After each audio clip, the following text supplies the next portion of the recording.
Voice America, live. This is Point of View.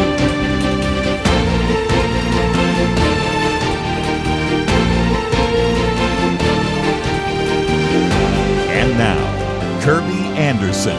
Thank you for joining me. Hope you had a wonderful Easter weekend and had a great celebration of Resurrection Day yesterday. We are going to, this week, be talking about a lot of different issues. And I might just mention that although we're going to be talking about this very important book in the first hour, in the second hour, we'll come back to some issues that I know you're interested in, how the U.S. airman was rescued behind enemy lines there in Iran. We're going to give you kind of an update on what is happening right now with Artemis II, the Orion spacecraft with 4 astronauts, and what they are seeing and what is happening right even as we are broadcasting. Also have a very good tribute to Senator Ben Sasse, as well as Carl Zinsmeister, the Republican virtue, and a variety of other political issues we will get into. Most of that will be in the second hour, but we are privileged to bring back to the microphone Mary Beth Chapman and Stephen Curtis Chapman. This new book, Still Here. Stephen Curtis Chapman is the most awarded artist in Christian music history, 60 Gospel Music Awards, 5 Grammy Awards, 10 certified gold or platinum albums, and on and on. You know the list, and we have all of that on our bio on our website at pointofview.net. Mary Beth Chapman, already a New York Times bestselling author, co-founder and chairman of the board of Show Hope, which is an international recognized nonprofit organization dedicated to caring holistically for children, as well as holding an honorary Doctor of Humane Letters degree from her alma mater, Anderson University.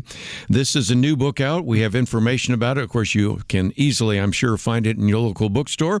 So, Stephen Curtis Chapman, Mary Beth Chapman, thank you for being with us today here on Point of View. Thank you for having us. Thank you, Kerby. Good to be with you, sir.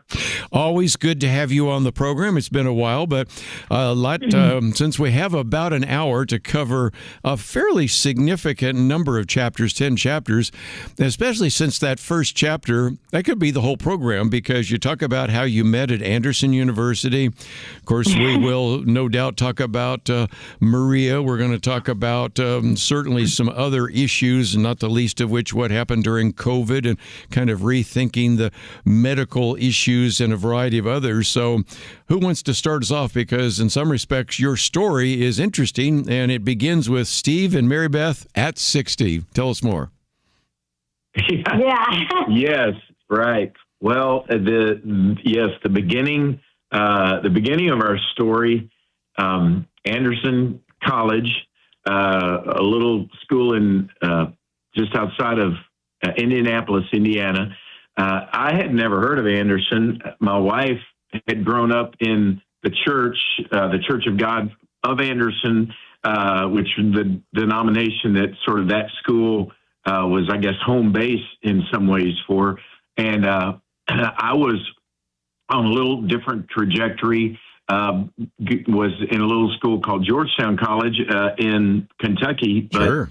Had some music that I had written, some songs and cassette tapes that I had made of some songs I had written and recorded. And one of those fell into the hands of Bill Gaither. And by God's, in a story only God could write, I just met someone, handed it off here, who handed it off there. And eventually it ended up in the hands of the guy who wrote many of the songs I grew up singing in church with my family, in our little church in Paducah, Kentucky, where my dad was the minister of music, and we sang together as a family in church and sang lots of Bill Gaither songs. So Bill heard some songs of mine and took an interest in me as a songwriter, and started publishing some of my songs, and told me about this little school in Indiana that he and Gloria, his wife, had started a music program called Anderson College.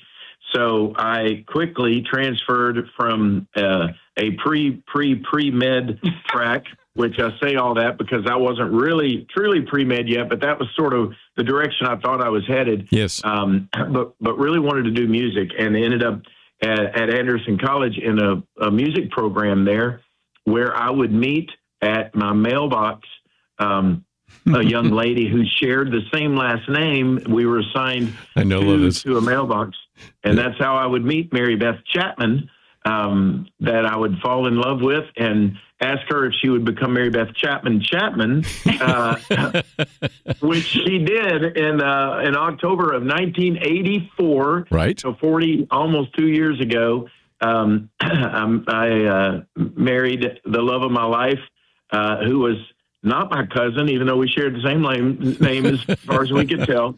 And here we are telling our story all these years later. I know, and driving off in a little green Ford Pinto, and that I think tells all the story.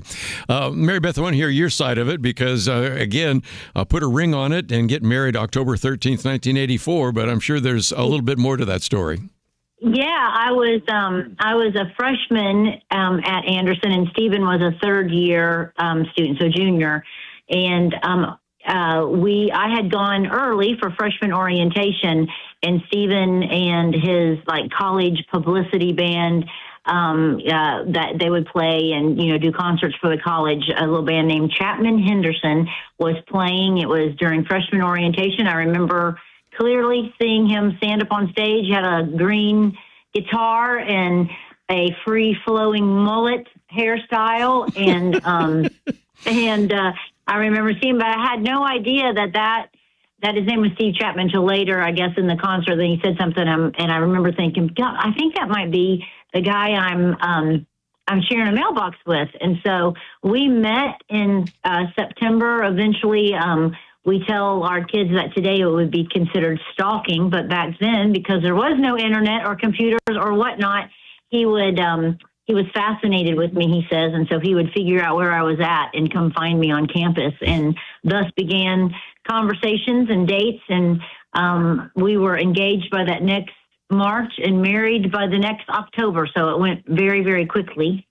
And yes. Yeah. Well, no, just a wonderful story. And again, we certainly will continue on, but I just thought it was a good illustration of how, as again, the two Chapmans get together and some of the stories. And then, of course, a little bit later, you talk about the need to hobble well. So we're going to take a break, and then we're going to get into some of those difficult times because you have faced your challenges, tragedies, and the rest, and anybody that knows the two of you knows that, but we will certainly educate some that do not. And then, of course, as you go through here, talk about just a whole series of issues that I think people are going to appreciate.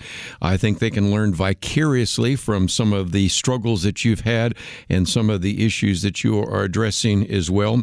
This book should be very easy for you to find on the website at pointofview.net. Of course, you can probably find it very easily if you simply go to your local bookstore. But if not, we have, of course, a link to a couple of different websites.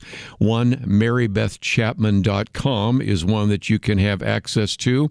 And then we also have one that will take you to StephenCurtisChapman.com. Plus, of course, we have information about the book. So we're going to take a break and learn a little bit more about their life and their testimony. And I'm sure that it will help you as you begin to think about what God has planned for you in your life. So we'll continue our conversation right after this.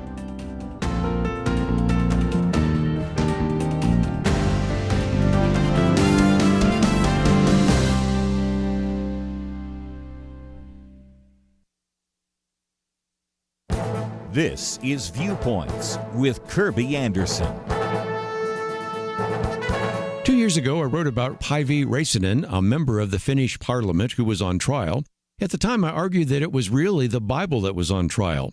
7 years ago, she tweeted Romans 1:24-27 to question her church's decision to sponsor a pride parade. She asked how that decision aligned with Scripture, specifically those verses. Instead of a civil debate and a reasonable response, she was slapped with criminal prosecution. In the process of discovery, the government officials found a church pamphlet she wrote on marriage and sexuality. The government charged her and another author of the pamphlet, a Lutheran bishop, with agitation against a minority group based upon a war crimes statute in Finnish law. On March 26, the two of them were criminally convicted under a war crimes and crimes against humanity law in the Finnish Criminal Code. The Finnish Supreme Court upheld a previous acquittal for the tweet, but then convicted them on their pamphlet. Her case reminded me of the Swedish pastor Aki Green, who preached a sermon based on Romans 1, arguing that sexual perversions are harmful to society.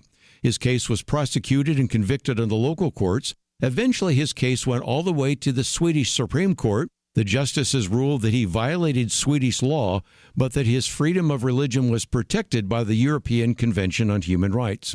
This so-called Bible trial in Finland illustrates both the danger of hate crimes and the growing hostility to biblical morality.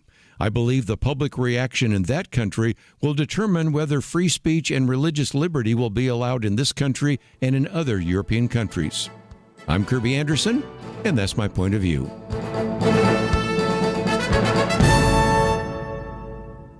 Go deeper on topics like you just heard by visiting pointofview.net. That's pointofview.net.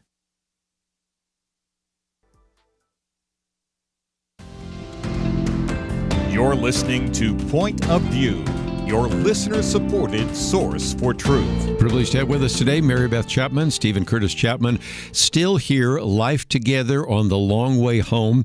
The book should be easy to obtain in your local bookstore, but we have information about it in case you'd like to obtain it that way. First two chapters, it's crazy and it's complicated. And I thought, Mary Beth and Stephen, we might just focus a little bit of time on perhaps what a lot of people unfortunately know you for, a very incredible tragedy, one that is hard for any parent to even wrap their head around. And I mentioned Maria, but we might as well cover that because it is certainly the theme that runs through the first couple of chapters of your book. Well, yeah, I mean, it's obviously a theme that has been a big part of our journey in our life in the last 18 years. 18 years ago, we lost our youngest daughter, Maria, our youngest of six youngins that are not also young now. Our oldest youngin is 40 years old now, which how is that even possible? Wow. But it's possible because we got married when we were 12-ish. But our youngest daughter, Maria, yes, 18 years ago, this May will be the month that we dread and wish we could take off the calendar and just skip over, but also a reminder of just God's faithfulness and reminder for us of the fact that the story is not over yet. Maria just a few days after her 5th birthday when she went to be with Jesus. So our hope and written a lot of songs about it, and we have certainly shared about it, Mary Beth, in a beautiful book of hers. Yes. That she wrote a few years ago, Choosing to See, kind of her memoirs telling her story, and then myself a few years ago in a book, Between Heaven and the Real World, where we kind of shared in more depth that this book's still here. Part of the reason why we felt compelled to write it was, we've been asked over the years to write a book about our marriage, really since I wrote the song I Will Be Here about 37 years ago, which celebrated the early stages of our marriage and our journey together. And we've always kind of said, gosh, we feel like the book we would write would tell all the things that we don't know and all the ways we've done it wrong. But by God's grace, through the deep valleys and some pretty amazing mountaintops, and of course the deepest valley would be that 18 years ago, just being able to celebrate that we are still here because of God's faithfulness, still here together, still here on this journey, still here in faith, trusting Jesus as the one to lead us home, and still here holding hands on this journey together. So very, very thankful for that through the journey. But again, can I commend you, and I'm sure everybody would, for your perseverance and all that you have gone through and all the ways in which you've had to answer those questions. So I thought I'd find a chapter that puts a smile on our face, and that's the chapter, It's the Same, Only Different. First of all, the same, you both have the same last name, but couldn't be more different. And I, over the years, have picked up a little of it, but I see it very vividly here. Mary Beth, structured, Stephen, unstructured. unstructured. Mary Beth, half empty. Stephen, half full. Mary Beth, linear. Stephen, creative. A couple more. Mary Beth, spreadsheet. Stephen, doodlepad. And you could go on. I mean, there's a long, long list. Even as you called in early, you were pointing out the fact that, well, that was my wife that wanted me to do that. So, again, we can see that there are times when you meet couples, and I've done some marriage counseling and some weddings and things like that, and sometimes you meet these two individuals that are so different, as you both are, and say, how did you two get together? Can you explain that, Mary Beth? Yeah. I think this process of us even writing this book together it was very cathartic for us. But I think, when I think you're young and you're dating someone, at least for Stephen and I think all of the things that attract you to that person, right? When you're dating, the person is so, so mysterious. All the things that you become attracted are really things like that you didn't possess. For me, I love that Stephen was more of a free spirit, and all the creativity and just, we have been likened to Tigger and Eeyore throughout our 40 years of marriage. I'll let you guess which one is which. I'm definitely Eeyore, married a Tigger. And I think when you're dating, all of those things are just what attracts you to that person. And it's like, the old adage, opposites attract, was really true in our case. And then I think we got married. We were really young. I was 19. Steve was 21. And I think pretty quickly those very things that you just can't live without because of that other person who completes you are the things that then can become the irritants or the things that start to drive you apart. Like, wait, why can't you just do this my way? And all of those things. But it's been amazing to watch how over the years some of the very things that I've rubbed off on him, and I think he's rubbed off on me. Example of him calling 3 minutes early is because he's heard me say for the last couple of weeks as we've done these interviews, it's like, if we call a couple minutes after the interview starts and then we say our hellos and we do all that, it ends up really making the interview a little bit late. And then if we have 2 or 3 on top of it. And so today I didn't have to say anything. That's right. See? A+. 3 minutes early. It was just never stop learning. I'm always a student. Even here at 63 years old, I'm still learning. That's great. She's still working on me. One of the things that Florence Littauer, you might remember her, wrote was about she got into the personalities because, again, there was a Eeyore and Tigger example with her husband, very stoic and everything like that. And she got into the whole issue of personalities, but she pointed out that oftentimes opposites attract and then they attack. And so the fact that in the midst of the fact that you two are very different and you are still together and you still love each other, there's some things that we need maybe to learn from you because as well as I do, there are people going to divorce courts today over problems that you two have decided to overcome and work through. Is that fair? Very fair, yes. In fact, we kind of brush up against this a little bit, even in our in the book. We have thankfully had the opportunity to spend hours over the years, many hours, multiple hours with different counselors and therapists and individuals that God has really used to speak some wisdom into our lives. But we also have found ourselves, probably had we wanted it, being given permission, I guess I could say, and we could say from some of those that we've met with who had basically scratched their head and looked at us and said, man, I don't know if I've ever encountered two people any more different and kind of looking at these things differently. And you're very determined, and I applaud your determination to try to figure it out. But we're kind of out of tools. We've gone through everything we got in our toolbox to help you. Maybe you guys are just, one of those couples that, in order to really be the healthiest you're going to have to, be apart from each other. And, because there is the thought process in that for some that go, you can't be you need to be the best you in order to be the best, you together. And the only way you're going to do that is maybe not be together. And we've just been determined that, those things that have made us so unique, if we keep going back to the one source for us, the one place we run back to, the wonderful counselor, the one ultimate counselor that we just keep seeing him say, love bears all things, bear with one another in love. The fact that we will bear, and we talk a lot about that in his book, bearing with means you're carrying a weight of disappointment, a weight of frustration, a weight of this isn't exactly how I thought it was going to be, or how I wish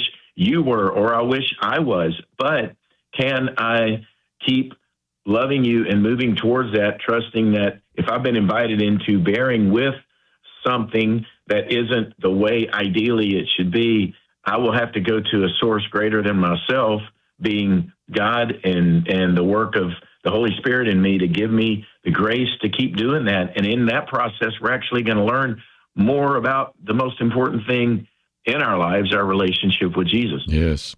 Well, let's take a break. And when we come back, as you might imagine, some of the other chapters, it's wins and losses. It's a fight. It's a long journey. Of course, we have a chapter there. It's lots of grace. So we'll continue this. But again, as you are hearing this conversation, I would encourage you during the break to go and find out a little bit more. The book is entitled Still Here, Life Together on the Long Way Home.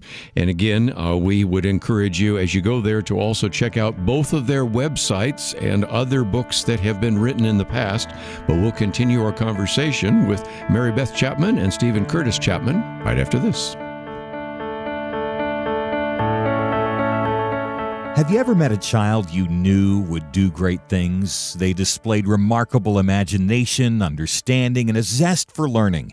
Now imagine someone takes that child and instead of fostering their potential with a real education, they feed them nothing but lies.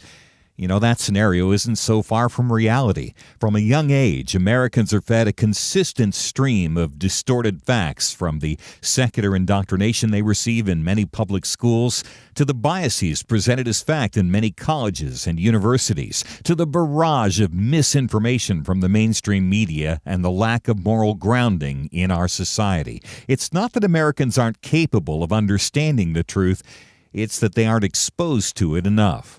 You can expose more Americans to the truth when you give to Point of View, where listeners receive facts, perspective, and biblical truth they don't get from society. As long as we have truth, we have hope. Give today at pointofview.net or call 1-800-347-5151. Pointofview.net and 1-800-347-5151. Point of View will continue after this.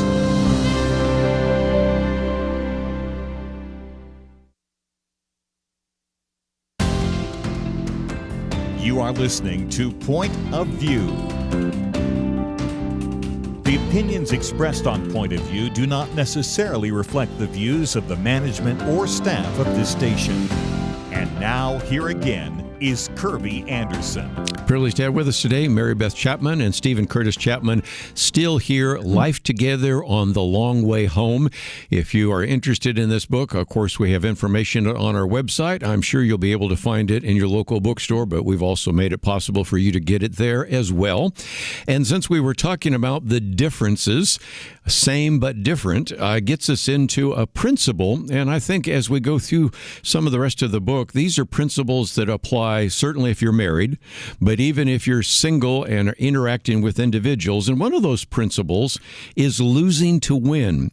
Now, you point out that your pastor, Scotty Smith, quoted, and you, I'm sure, are very familiar with the Westminster Shorter Catechism, man's chief end is to glorify God and enjoy Him forever. And it does seem to me that if we really want to understand true discipleship, there are times in which we, as Jesus says, if we're going to follow Him, we have to deny ourselves. Even the Apostle Paul talked about, in some respects, the surpassing value of knowing Christ is worth suffering the loss of all things. And so in that particular section, both of you address this issue of losing to win. Sometimes we think that this is a battle that I need to win, but sometimes losing is the way to win, isn't it?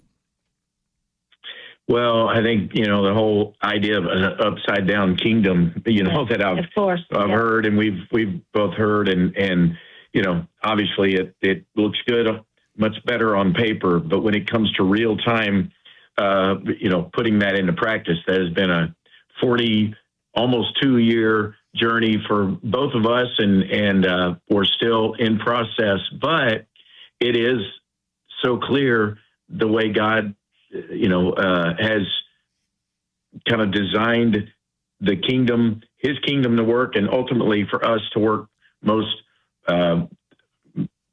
according to his plan, is that it's so much is backwards, is upside down. The first will be last.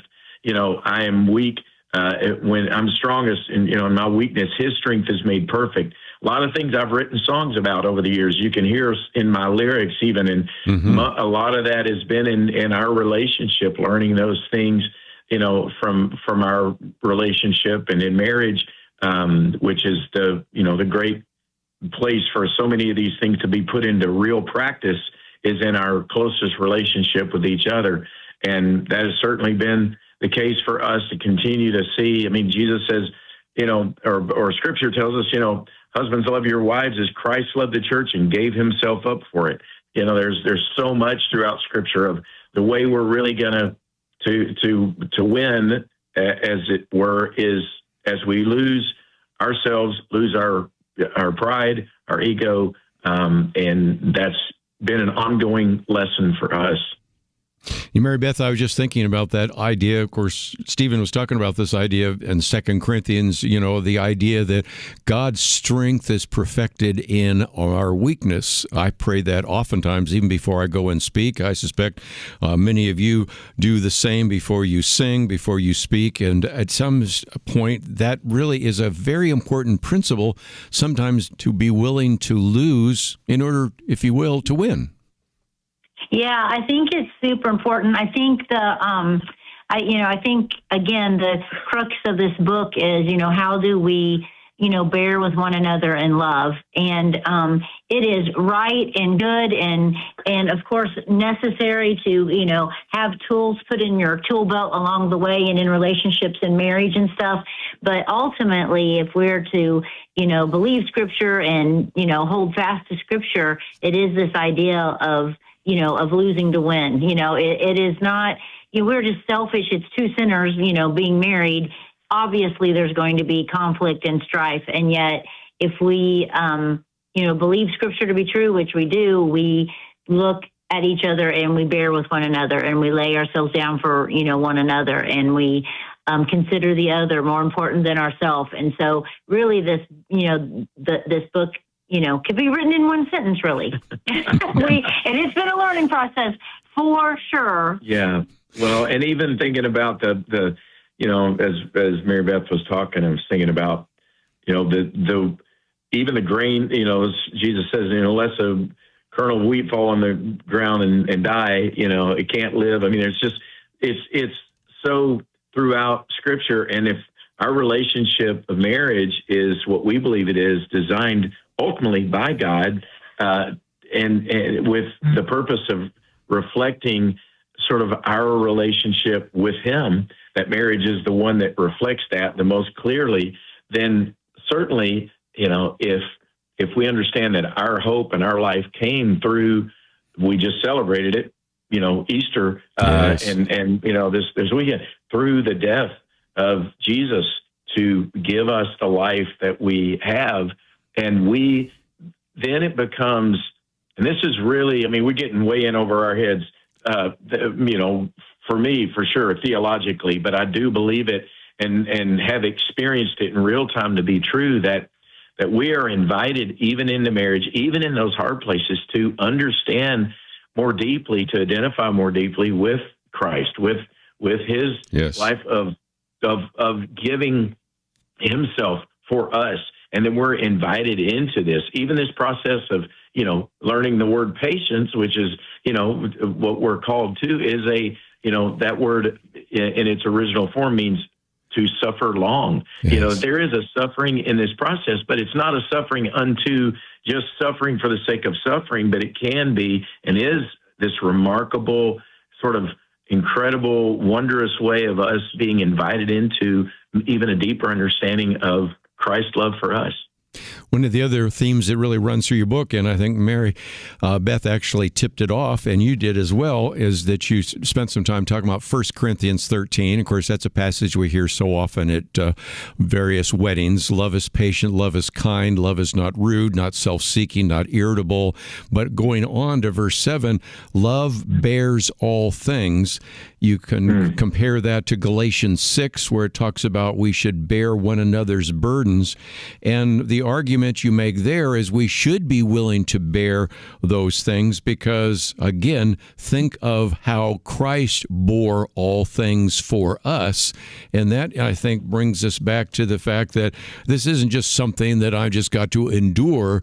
When I recognize that when Christ endured on the cross, we should bear one another's burdens because Christ bore our burdens. That, back to your theological point, is a really key theme that runs through your book as well. Yes, yeah, and it really, I think the last, I'm skipping, spoiler alert here, but the book ends with a chapter which I think it all hinges on, is it's worth it.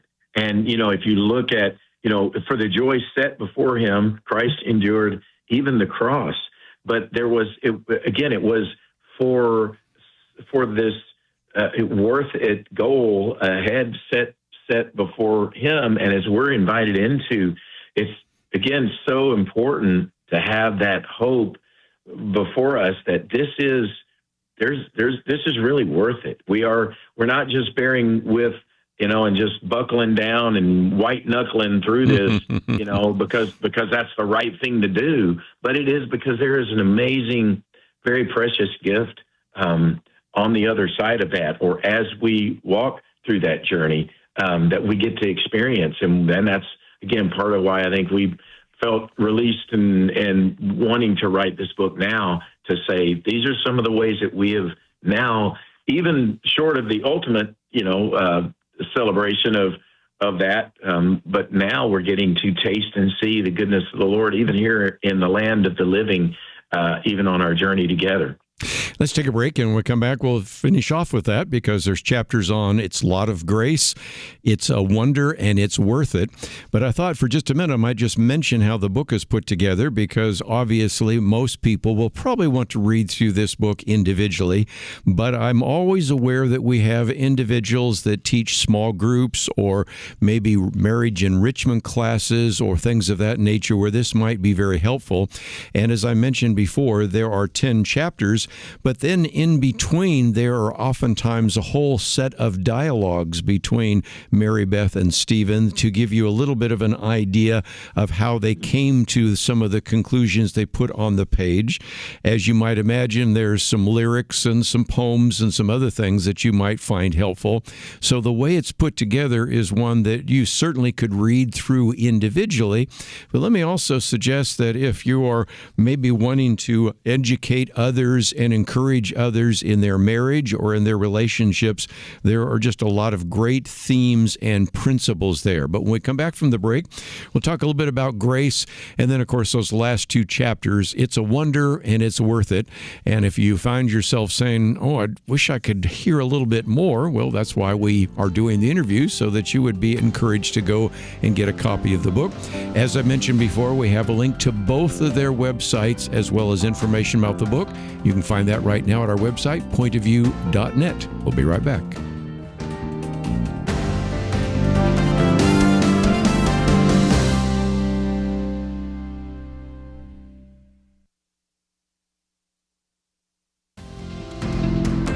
You're listening to Point of View, your listener-supported source for truth. Continue our conversation for a few more minutes with Mary Beth Chapman and Stephen Curtis Chapman as we talk about the book, Still Here, Life Together on the Long Way Home. One of the chapters is It's Lots of Grace. And I thought, Mary Beth, for just a minute, maybe I'd use your very concrete example, because you said that when we built this home, one of the things I pushed for in the master bathroom was that I got my own vanity and my own sink, and then go on and explain the kinds of things that you might find in Stephen's drawer. And I have, it's the old phrase, I've been rich and I've been poor, rich is better. I've been in houses with one sink and houses with two sinks. Two sinks are better, right? Yes. Yes. Two sinks and two different locations of those sinks are better, not even in the same vanity. I'd also comment that having, if at all possible, a separate closet is also a good idea.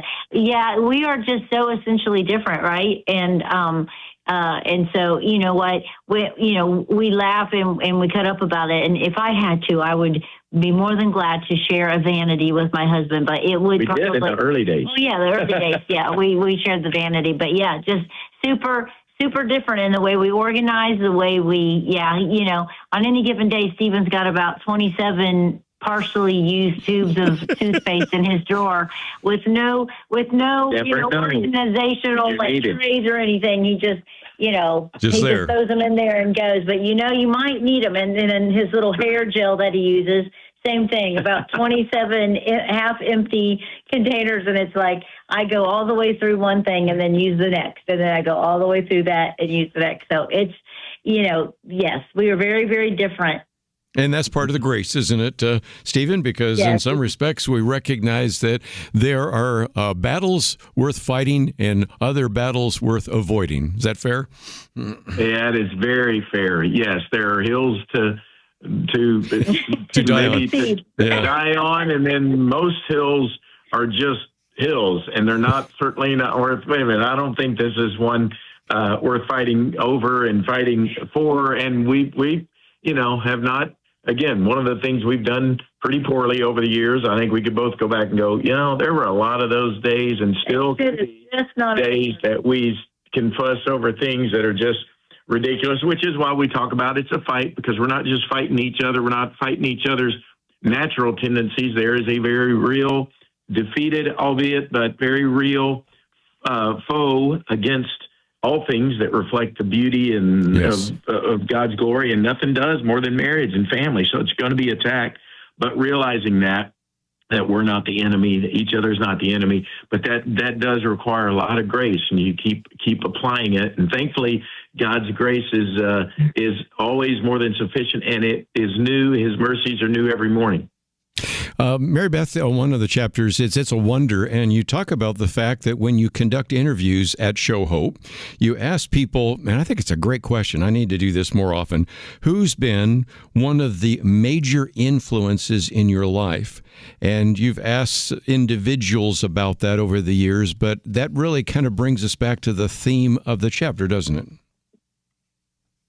Yes. Yeah. Yes. Of course. I think, for Stephen and I being each other's, he's been a huge influence in my life.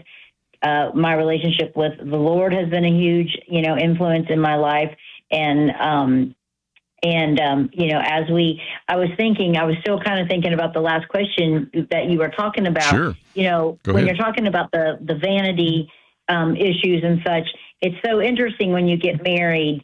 I talk a little bit in the book about this triangle, and as we, I think you've probably heard that illustration before, where two sinners got married, and we're at the bottom corner of that triangle.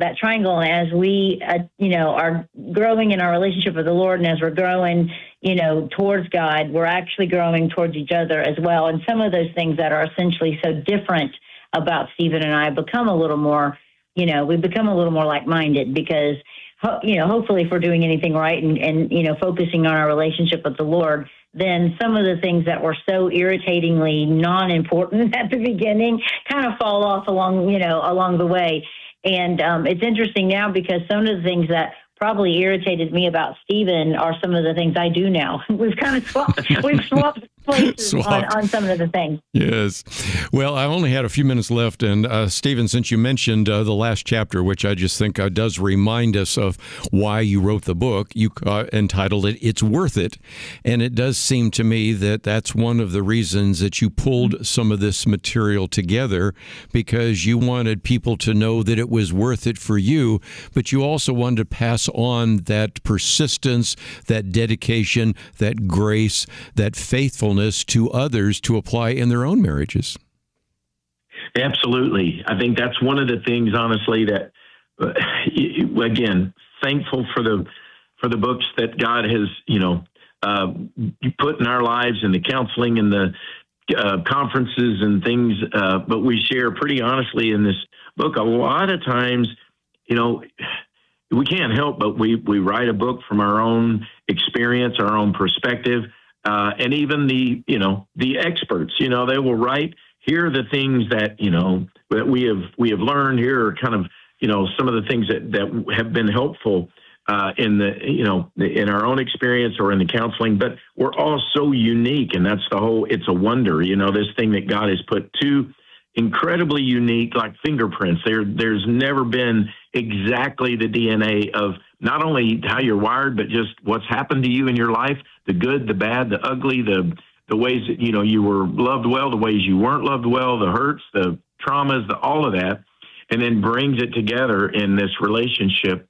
And I think a lot of times we can look at the other people's journeys and think, gosh, maybe we've just messed this thing up so badly. Maybe we're never going to get it right. We can never, we'll get 10 pages into sometimes the books we would try to read and go, well, we've blown it on every page of it. We're flunking. We flunked. We flunked at this. We failed. And maybe just to hear someone else who's been on that journey say, look, it has been unbearably hard sometimes, especially walking through the darkest places, losing our youngest daughter and that. Yes. But it is so worth it to be able to stand here now. We share a story of standing at the cradle of our first grandbaby, arm in arm, with battle scars and tears still, fresh on our faces from just hurt and pain and grief. But here we are at this moment that we could have missed. We could have not gotten to celebrate this together. And what a sweet thing it is to get to celebrate this point in the journey together, this side of heaven. And that is part of what we want to celebrate and encourage people with this book. Again, the book is entitled Still Here, Life Together on the Long Way Home. First of all, we have a link to marybethchapman.com. You can sign up for the blog there, and of course, learn more about some of the things she's doing in the area of adoption. Also have a link to stephencurtischapman.com. There's a place where you can sign up for the newsletter. Of course, you can also find out more about the tour dates coming up. And I know that both of you are very busy individuals, so it meant a lot to us that you would give us an hour today to talk about the book. So thank you for writing the book, and thank you for joining us today here on Point of View. You are so very welcome. Thank you very much for having us, brother. Yeah, thank you so much. God bless. We are going to take a break, and we'll come back and get some issues in the news. Again, the book is entitled Still Here. Delightful, as you can tell from some of the interview that we've done. If you'd like to know more, of course, we have information about it on the website, and I'm pretty sure you'll be able to find it in your local bookstore. But if you can't, for some reason, we've made it available to you there as well. As we go to a break, you might look at some of the articles we're going to get into, because there's a lot to talk about. And we haven't been together since Thursday, since we ran a tape on Friday, on Good Friday. So we'll be back right after this. Many years ago, they began saying that we live in the information age. Well, today there is so much information coming at us from every direction. The hardest thing is to discern which issues are really important and how can I make a positive impact without wasting my time trying to figure out accurate information. Let me give you a suggestion to help with that. Visit pointofview.net, look at the tabs across the top, find the one named Viewpoints. Kerby Anderson and others on our team are constantly watching for news to identify those issues that you really need to know about. They boil things down in a brief summary, and then you can decide if it's something on which you want to learn more and get involved. Again, when you go to pointofview.net, click on Viewpoints, you'll see exactly what I mean. You'll see the issues that we are covering right now. And when you like what you see, I honestly think you will, you can slide on over, enter your email, and get them automatically sent to your inbox each day. That's it. Take a minute now, be informed. Pointofview.net, click on Viewpoints. Point of View will continue after this.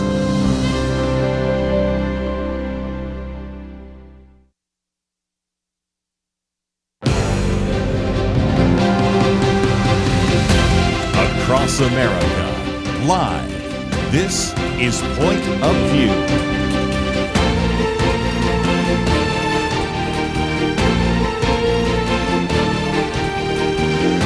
And now, Kerby Anderson. Second hour today, it's of course Monday, April 6th, and I might just mention, I'm kind of giving you a live update on what is happening right now on the Orion spacecraft, which is part of course, Artemis 4, because about 12 hours ago, that's when the spaceship really began to enter into what's called the lunar sphere of influence, where gravity began to catch up. And as a result, right now, you have the crew that has actually surpassed the record for a human's furthest distance from the Earth. That was set by Apollo 13 at 248,655 miles from Earth. And so as a result, there will be a time in which there will be a loss of communication later today, as they actually are behind the moon. And eventually in the evening, again, if you're going to be listening to this, or if you're listening to it as a tape delay, may even happen right now, they will then have the closest approach to the moon, but also have the maximum distance Orion, the spacecraft, will have from Earth. And then you'll have a couple of things you might see tonight if they show that, where Orion enters a period where the moon is eclipsing the sun.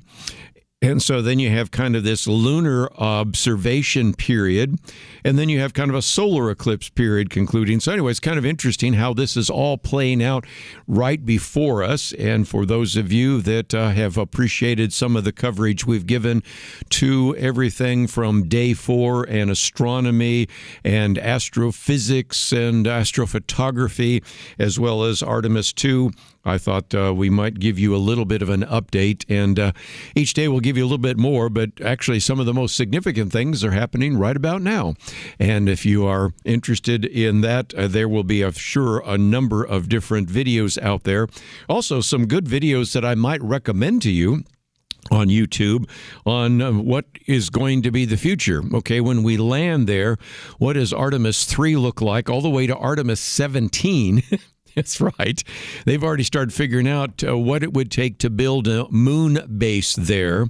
One of the difficulties is that you have all the moon dust, but because there's no erosion, because there's no water, all those pieces of dust are very sharp. And so, as a matter of fact, they've caused a lot of problems. So one of the things they would want to do very early on in establishing a moon base is trying to pave it. Now, they're not going to bring asphalt up there, so they're going to do some other very creative things so that the moon rovers and others can go back and forth without all the problems that are associated there. And of course, the bigger issues, and this is the issue even as they've been flying, is the cosmic radiation. And so there are a lot of things that as we get further into the launch of Artemis 3, the building possibly of a moon base, some really significant structural and technological abilities that are going to have to be overcome, some challenges and some technological breakthroughs. So we will, from time to time, try to cover that. But while we're talking about that, I suspect some of you would like to know, how did we rescue this one airman? This was something that was kind of in the news, as you may know, but this piece by Jim Dennison is probably the best summary I've seen, because last Friday, an American F F-15E fighter jet was hit by incoming fire and crashed inside of Iran. Now, one of the crew members was quickly rescued, and then, interestingly enough, we lost track of the other individual. And as a result, according to even the Wall Street Journal, this became one of the most complex search and rescue efforts for the U.S. Air Force in enemy territory in decades. The second airman is a weapons system officer. He had ejected and then sent a message over his radio saying, "God is good," which is amazing. He was injured, but he was able to hike up a 7,000-foot mountain ridge line there in Iran and hid in a crevice. And so that allowed him to evade capture.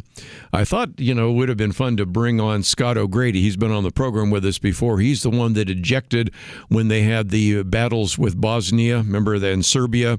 And he was, matter of fact, they did a movie where, Owen Wilson ended up playing him as the pilot ejected. But anyway, he was able to evade capture, and in order to do that, activated what's called an emergency beacon that allowed the U.S. forces to locate him.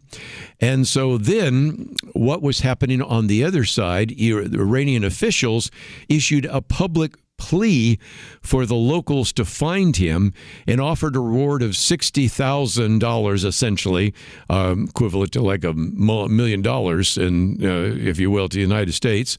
And so in order to confuse some of the Iranians in pursuit, CIA operatives spread a false message that both crew members of the downed jet had already been found.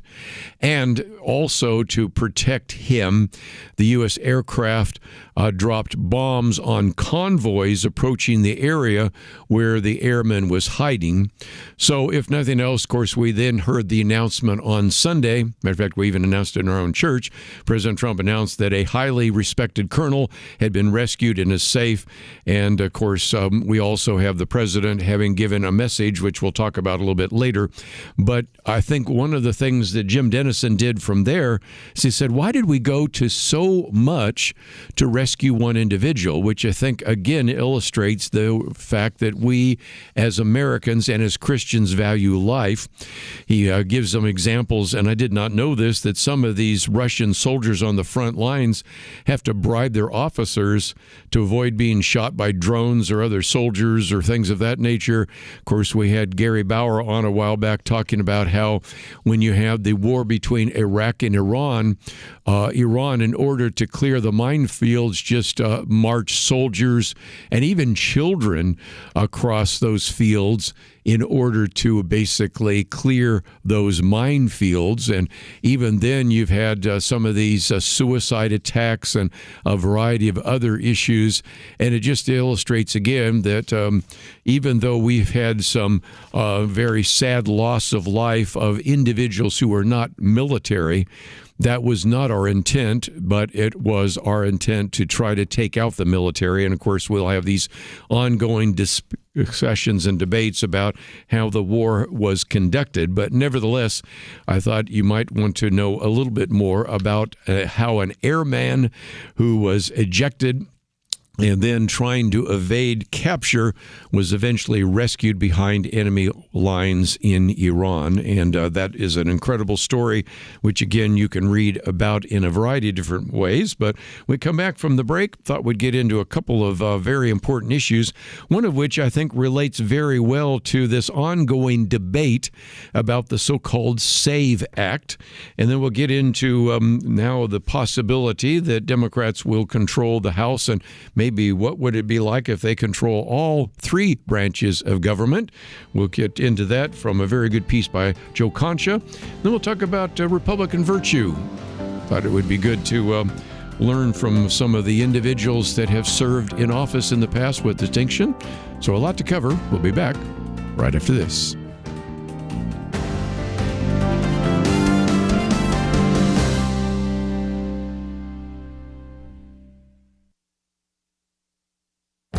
This is Viewpoints with Kerby Anderson.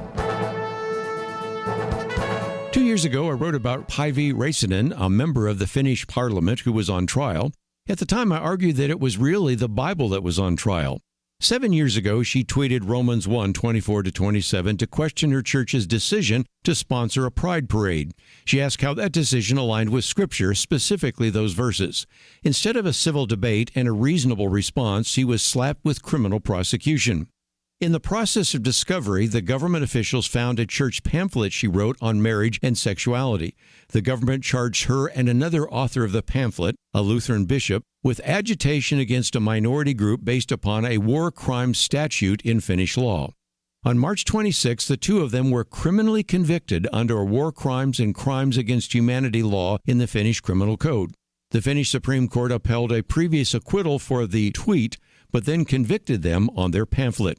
Her case reminded me of the Swedish pastor Aki Green, who preached a sermon based on Romans 1, arguing that sexual perversions are harmful to society.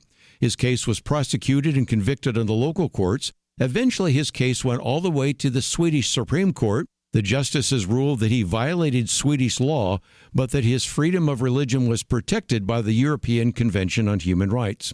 This so-called Bible trial in Finland illustrates both the danger of hate crimes and the growing hostility to biblical morality. I believe the public reaction in that country will determine whether free speech and religious liberty will be allowed in this country and in other European countries. I'm Kerby Anderson, and that's my point of view.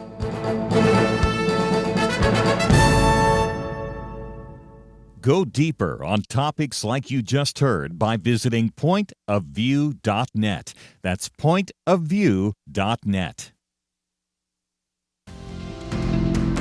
You're listening to Point of View, your listener-supported source for truth. Back once again, one of the things that we have been talking about for many, many weeks, and it's still up there as our action item, is to support the SAVE Act.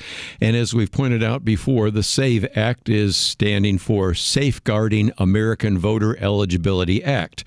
And as you well know, this particular SAVE Act, or they have a couple of variations of that, have passed by the House at least 2 or 3 times, depending on one's the SAVE Act, one's Save America Act. But in many cases, the House has not been the problem.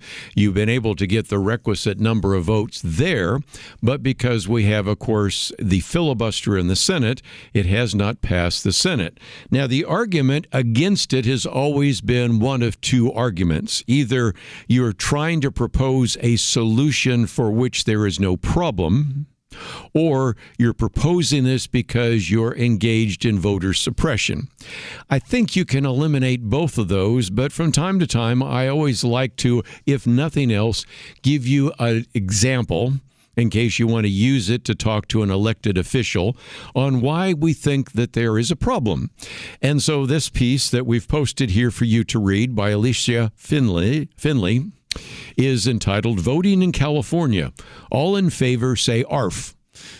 As you probably are gathering, they're talking about the fact that dogs have been allowed to vote in California. Well, not officially, but you know where we're going with this. And so she points out that Democrats in Sacramento, California, have sought to ease voting requirements to the maximum extent possible. She says the result, even pets have managed to cast ballots, or at least their owners have done so on their behalf. She gives you one of many examples, and I'll just pick the one here. A woman from Costa Mesa, California, was charged last fall with illegally registering her dog, Maya, to vote and submitted ballots on the canine's behalf. Okay, so we can, and a matter of fact, the Orange County District Attorney said the dog's vote was successfully counted in the 2021 gubernatorial recall election, but it was rejected in the 2022 primary. Now, again, you can smile about the fact that a dog was allowed to vote, and we'll come back to Maya's dog tag in just a minute. But again, just for people that are not living in the state of California, and we broadcast in about 40 states, so some of you might say, really? And she points out that an ID isn't required to register or to vote in California elections in which federal offices aren't contested, such as the 2021 gubernatorial recall. Okay, so we have have that one. And ID also isn't required to register in federal elections. And so then when you do register, you have to provide some documentation. But and again, I'm not making this up. You can read this for yourself. This is why we post these articles, because you might say, is that serious? Yes, it is. An acceptable form of ID in California, I'm making this up, a drug prescription, a gym card, even a sample ballot that was sent to your home so that you can register to vote. Now, local election officials, she said, aren't even required to verify that a voter is a citizen or that that citizen even exists. The Orange County District Attorney notes that a defendant posted on social media in October 2024 a photograph of Maya's dog tag and vote by mail ballot with the caption, "Maya still getting her ballot even though the dog has previously passed away." This is really Babylon Bee kinds of stuff. But it illustrates, once we put the smiles off our face, a serious issue. And when we are constantly told that this idea of these SAVE Act bills are a solution for a problem that doesn't exist, check it out here. She goes on to point out that some localities in California have sought to impose stricter ID requirements, but the legislature in 2024 passed legislation preempting them. So even when some locales were trying to have a little bit more enforcement, no, the legislature out of Sacramento changed that. During the pandemic, this gets now into the issue of fraud, because we can see there's a very clear connection sometimes between those.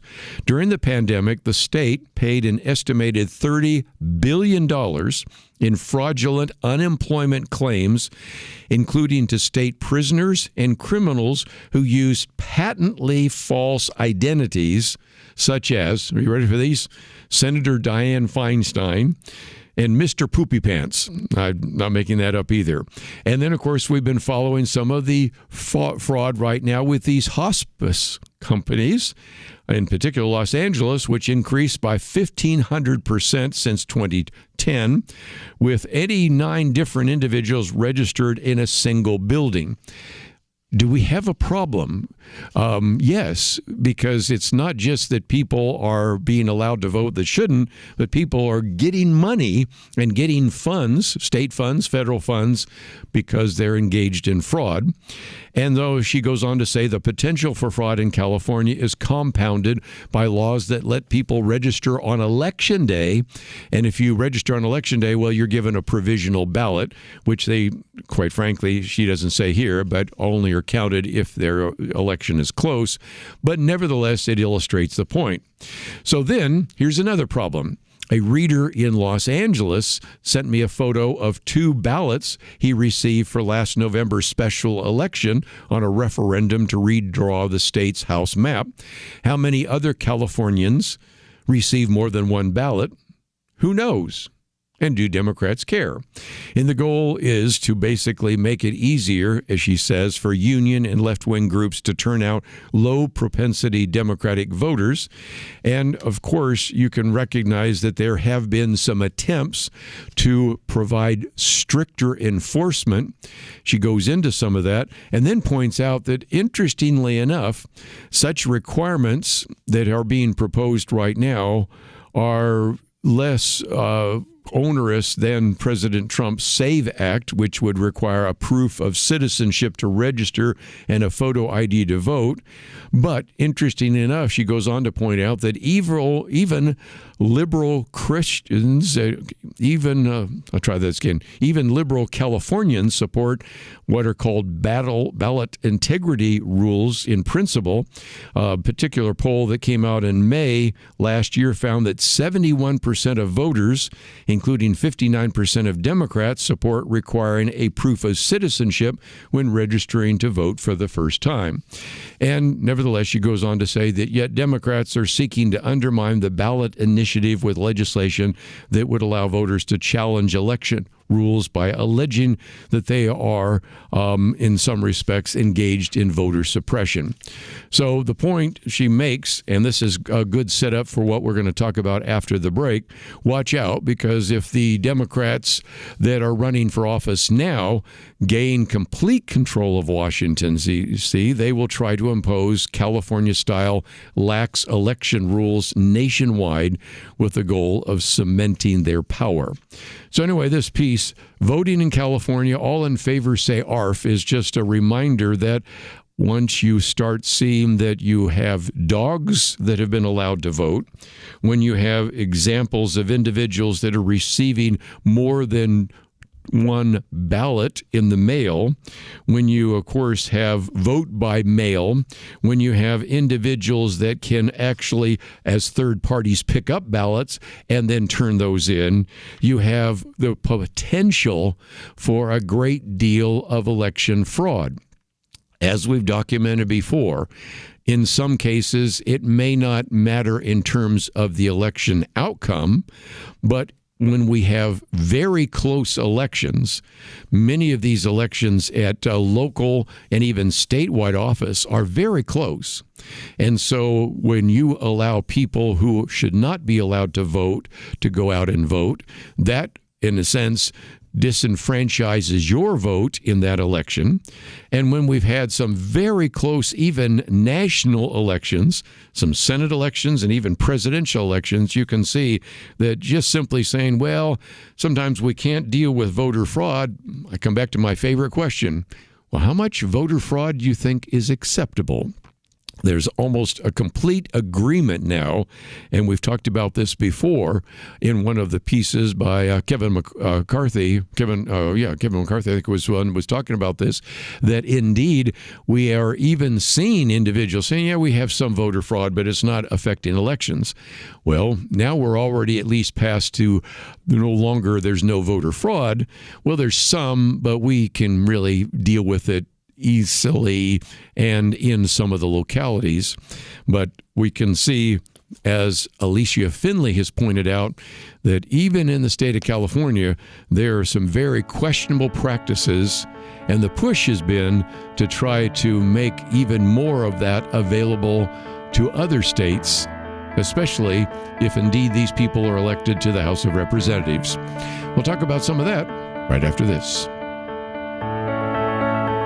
It was not that long ago that censorship appeared to be almost inevitable. Free speech was being attacked and strangled in many places. And some of us wondered if this was the end. But now, many feel a new sense of hope, a chance for a fresh dawn. Let me caution you, now is not the time to relax. It's a time to press forward, to use this fresh opportunity to proclaim and learn how to apply truth to current issues. By the fact you're here, listening right now, that tells me that you recognize the vital role Point of View plays as a voice of truth. For more than 50 years, we've informed and equipped people who have made a real difference. And when you give to Point of View today, you breathe life into what can be a new golden era for the truth. Please, take a moment right now and invest in truth. Visit pointofview.net or give it 1-800-347-5151. That's pointofview.net. Click in now or call 1-800-347-5151. Point of View will continue after this.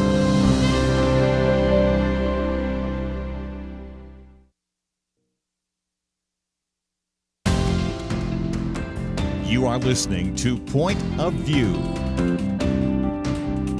The opinions expressed on Point of View do not necessarily reflect the views of the management or staff of this station. And now, here again is Kerby Anderson. Back once again, let me just as a program note mention that tomorrow we're going to have Tom Rainer with us. We've had him on before, and oftentimes he talks about everything from the millennial generation, Generation Z. What's happening in the church is one that we will focus on tomorrow. Crucial commitments, 5 simple decisions that members of healthy and growing churches make. It's part of his Church Answers resources. And oftentimes when we talk about what's wrong with the church, we oftentimes talk about, well, what the pastor needs to do. And that's very important because oftentimes the shepherd of the church determines in many cases the direction of the church. But this one, I think, is even more significant because you can have a leader, but if nobody's following, or you can have a leader that is certainly following biblical principles, but if the congregation is not, we have some difficulties, obviously. So that's where it's talking about the decisions we as congregations in our local church need to make. I think you will find that very helpful. Might also mention the second hour, we're going to spend some time talking with Edward Welch about this, what's called the Humility Project for Men. So I think you will appreciate those conversations. And in between, of course, get into some issues in the news. Well, just a few minutes ago, I quoted, of course, what is a concern that Alicia Finley was pointing out. What happens if some of the Democrats, especially in California or others in other parts of the country who have the same kind of mindset, take over the House of Representatives? And so Joe Concha, in our second article, gives you a little bit of a look. He says it's a nightmare scenario for any conservative or Republican, Democrats controlling the House, Senate, and the White House. Now, it turns out that there's an online betting market. I don't pay a lot of attention to it, but he does use that as an illustration that they think the odds of that happening, obviously not next 2 years, but eventually, is 43%. But interestingly enough, when you start getting to whether or not the House will be taken by Democrats, it's almost a certainty. That same betting market puts the chances of Democrats controlling the House at 85%, and I think that's probably true. Now, what he points out, interestingly enough, is the disconnect. Because on the one hand, most people say, yeah, Democrats probably going to take over the House. But even Democrats who say that at the same time are of a very significant majority that actually believe that their party has the wrong priorities.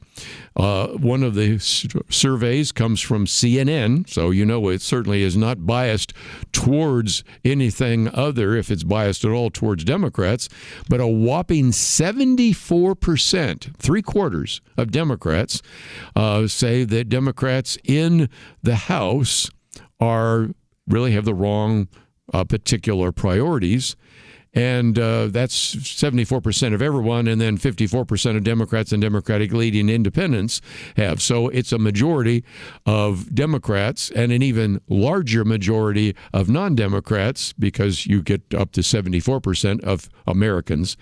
And so it's very interesting to see the disconnect, if you will. That being said, Joe Concha takes you through what would possibly take place. And in each particular case, he gives you an example, because you have a lot of people waving their hands saying, well, this is going to happen and this is going to happen, and a lot of fear-mongering and the rest.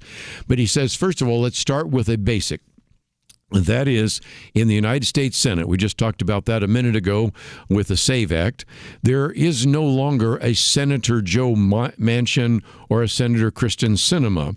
Now, those were individuals who oftentimes, though they were Democrats, did not vote with their party, and because they voted against the attempt to nationalize elections in 2022, they voted against getting rid of the filibuster that same year. They came back with a couple of other particular changes. Those individuals are not in the Senate anymore. So if Democrats control the Senate, and Democrats, I think, almost have to assume control the House, it's a very different kind of Congress than one that we've really ever seen. And so what would they do? Well, the first thing, as we just illustrated that with the piece by Alicia Finley, they would want to nationalize elections and relax voter ID key requirements. I think that's a given. Number two, they would want to expand the Supreme Court. We've talked about that with Kelly Shackelford, and he uses the example the Supreme Court will look like a basketball roster where the party facing right now a 6-3 conservative majority would turn it into a 9-6 liberal majority. So instead of having 9 on the Supreme Court, you'd have 15 on the Supreme Court. You might say, well, is that really the case? Yes, because you have, as he puts out, a very good attempt by Senator Ron Wyden, who from a Democrat from Oregon, proposing that very thing would be done because he says that the MAGA judges are, and he uses some words I wouldn't use, dragging the country backwards, and would want to bring, quote, balance to the Supreme Court by putting more justices on the Supreme Court. So as he points out, this particular bill would have not only expanded the number of liberals, thus allowing them to advocate abortion and deal with a number of other things, but that bill failed simply because at that point you didn't reach the requisite 60-vote majority, which again I think would be eliminated. Then you would have the attempt to add additional states. One would be making Washington, D.C., the District of Columbia, a state, and the other would be to make Puerto Rico a state. Again, you might say, well, that's just fear-mongering. Nobody suggested that. And then he gives you a very definite quote from former Clinton chief strategist James Carville arguing that very thing. So in each particular point, when he points out some very radical thing the Democratic Party might do, he then points you back to at least one or more individuals that have actually suggested that or even proposed legislation to do that. Well, then what about this? Because one other attempt would be to get rid of the Electoral College. And the idea would be to, quote, send the Electoral College to the dustbin of history as well as an attempt to, again, restore democracy. Hence their argument that restore democracy means that we would allow Democrats to win more and more elections. You might say, has anybody proposed that? Yes. That's Senator Peter Welch, Democrat from Vermont, argued that when unveiling a constitutional amendment to end the Electoral College in 2024. If that would happen, and that one is going to be a little bit more of an uphill climb, but if it did, it would mean a couple of very important things. First of all, under, as he said, a popular vote only system, no presidential candidate would ever set foot in states like Iowa, New Hampshire, South Carolina again. Rallies would only be held in large population centers in New York, Los Angeles, Chicago, and Houston. And so you can see that would change the nature of the elections. And again, for people that say, well, sometimes people talk about this, but they don't really do it, he ends with a great illustration by looking at the state of Virginia. Because when she ran as governor, Abigail Spanberger, she promised not to redraw the district map in the Commonwealth of Virginia. As soon as she was elected, what did she do? Redrew the lines in the Commonwealth of Virginia. The point he's making all the way through here is that since you no longer have a Joe Manchin, since you no longer have a Kristen Sinema, since you no longer seem to have really any kind of moderate Democrats, and maybe John Fetterman is the last remaining sort of moderate in the Democratic Party in the Senate, a lot of things that would have been considered unthinkable in the U.S. Senate probably would actually take place. And those would be aided because of the almost reality, the likely reality that Democrats will control the House of Representatives. A lot of things can change between now and November, but the economy is not going to be doing as well as many people would have hoped, in part because of the war in Iran. We'll talk about more of that maybe in a future broadcast. because the numbers there are concerning. And, of course, there are all sorts of questions as to whether the war in Iran will wind down and whether some of the very important issues, like whether or not Democrats would even allow the funding of TSA agents, will be forgotten by November. But we will see how that plays out. But nevertheless, this piece by Joe Concha, I think, is very well done, because in 3 pages, he talks about all the different issues that Democratic leaders have talked about, and then shows you how in every single case a leader or a legislator has already proposed that very thing. But when we come back from the break, I thought for just a minute we might end on a positive note, because this very good piece by Andy Smarrick talks about 2 individuals who represent what we might call Republican virtue. We'll talk about that right after these messages.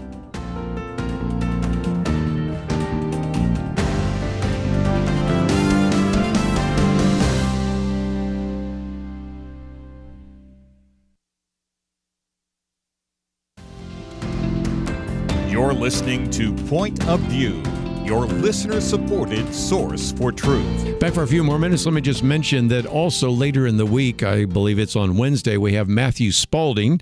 If that name is not familiar to you, we've had him on the program before to talk about his book, The Heritage Guide to the Constitution. I'll hold up this book. I just pulled it off my shelf. Again, we hold these truths, which again, rediscovering our principles, reclaiming our future. And again, just to show you how gifted he is, the endorsements come from Robert George, who's been on the program, William Bennett, Bill Bennett's been on the program, Paul Ryan, Jonah Goldberg, and a number of others. And of course, we'll be talking about his new book, The Making of the American Mind. So again, we from time to time like to take a little bit of focus away from the day-to-day and look at America's godly heritage. And I think you will benefit again from our conversation with Matthew Spalding. As I might mention, if those of you that have signed up to be Truth Team members, you probably have received already my booklet on the Declaration of Independence, and we have one coming to you, if it hasn't already arrived, on America's founding. And so these are very important resources that we want to make available to you as we celebrate America 250. But I thought we'd wind down today by talking about Republican virtue. We're going to talk about a few individuals. Here is a book by Ben Sass. Think very highly of him, and he, of course, is struggling, as are both of these individuals we'll be talking about, with cancer. And this is his book here, The Vanishing American Adult. And then here is this one, even better, Them, Why We Hate Each Other and How to Heal. So those of you watching online can see that I'm holding up some of the Ben Sass books that I've appreciated over the years. And this last piece is really a story about, as he says, 2 conservative public servants facing the fight of their lives and have shown us the best of American leadership. Because he says 2 remarkably talented and independently minded, service-oriented conservatives are in a knockdown, drag-out fights with cancer. Beyond their particular diagnosis, in middle age and willingness to discuss their struggles, Ben Sass and Carl Zinsmeister share a great deal. Both had relatively brief but influential tenures at the pinnacle of the federal government. As you may know, Ben Sass was a U.S. Senator. I am familiar with Carl Zinsmeister, but you may not know him as well, but he was the top domestic policy advisor under President George W. Bush's second term. Both, he says, were products of rural America, and neither lost its rootsy sensibility. They worked like dogs, and though they always seemed honored to serve their nation, they gave the impression that America never felt like home. Both are comfortable in their own skin, never putting on airs trying to be part of the club. Each had a social entrepreneurial streak and an unusually active intellectual life.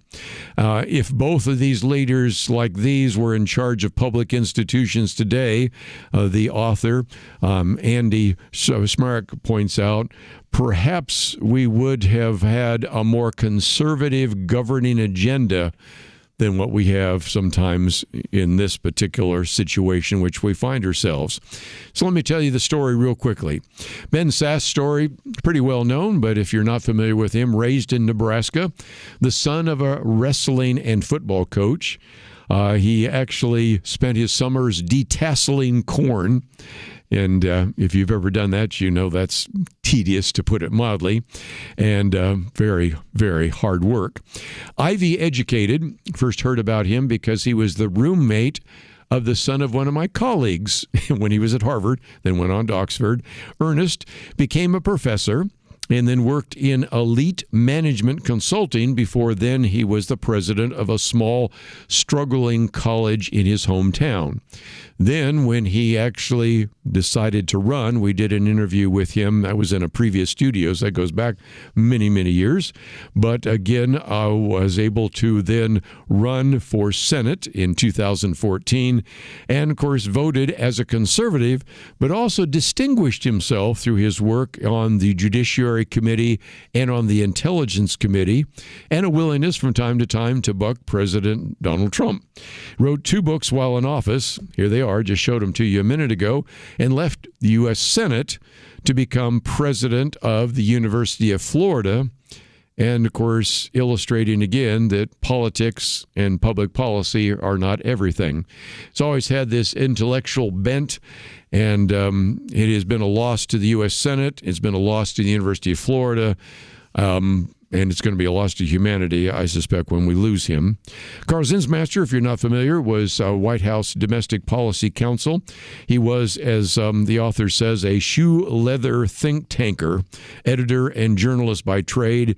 He wanted to understand real people doing real work. He says, during my West Wing interview, he didn't want to talk about my philosophy or politics. He liked that I'd battled a recalcitrant school district for years while helping to start a charter school for disadvantaged kids. In his free time, he rebuilt houses. He was embedded with a combat unit during the war in Iraq, where he wrote books and produced a documentary about that. A native of upstate New York, most passionate stories were about manual labor or getting lost on an off-trail mountain hike. He's a boots on the ground as well as a nose in the books kind of guy. Though he was often the smartest one in the room, he had the egalitarian good sense to never lust after a position in the White House and be skeptical of those who did. So he concludes by this, that Andy Smarrick says, our nation has an extraordinary ability to generate people like Sass and Zinsmeister. In towns you've never heard of, there are terribly bright, high-energy, accomplished, patriotic Americans who love their communities and are willing to serve their nation. They are not the lawyers and technocrats who profit off of Washington and never leave the confines of the corridor. They are not angry commentators or aspiring influencers who thrive on social media without getting their hands dirty with real public service. He says, the phrase Republican virtue has fallen out of vogue, but it's an important one even today.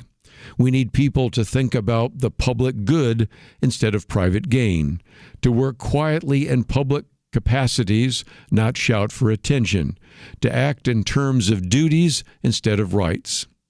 And so again, whether it's Ben Sass or Carl Zinsmaster, they've done themselves and America proud.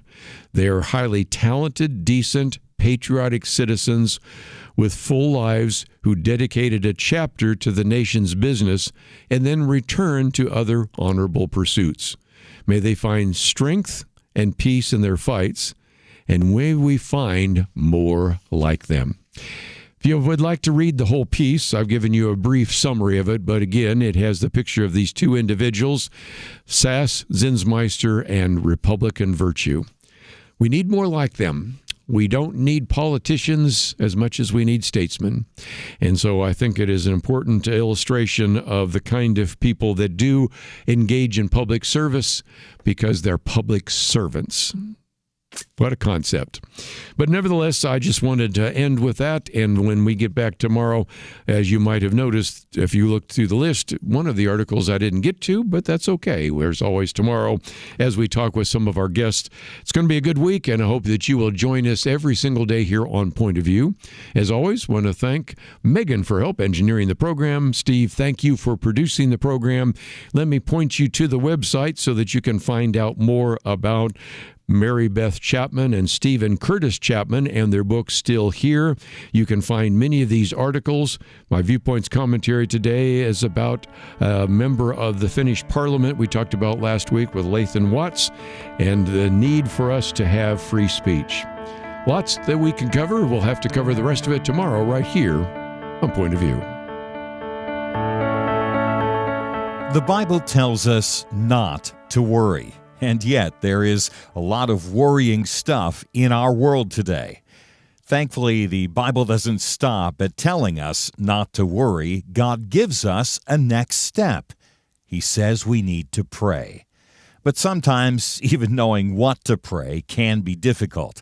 And that is why Point of View has relaunched our Pray for America movement, a series of weekly emails to guide you in prayer for our nation. Each week, you'll receive a brief update about a current issue affecting Americans, along with a written prayer that you can easily share with others. We'll also include a short free resource for you in each email so you can learn more about the issue at hand. Will you commit to pray for America? Go to pointofview.net. Click on the Pray for America banner at the top of the page to subscribe. Again, that's pointofview.net. Click on the Pray for America banner. Let's pray together for God to make a difference in America. Point of View is produced by Point of View Ministries.